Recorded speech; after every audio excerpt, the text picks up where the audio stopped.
Des écoles, des habitations ou des hôpitaux au milieu des eaux, l'extrême nord est traumatisé par les inondations. Un triste décor après les fortes pluies qui s'abattent dans le Diamari. Le Mao Tanaga, le Logo Nechari et surtout le Mao Danaï, et qui rappelle les actions à conduire pour contenir ces dégâts. Les solutions, c'est la mise en place d'un plan efficace de gestion des eaux, à commencer par les ouvrages de canalisation. Il faut faire des digues, la digue route notamment, qui a été promise par le chef de l'État en 2012, doit être concrétisée.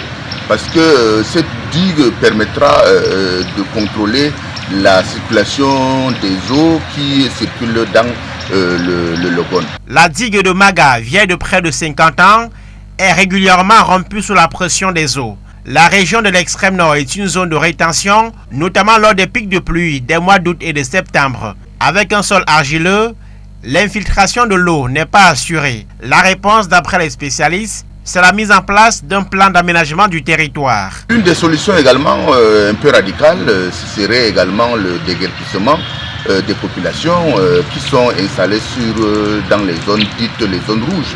Ils peuvent également être déplacés sur des sites où ils peuvent également pouvoir mener aisément leurs activités agricoles, pastorales et même piscicoles.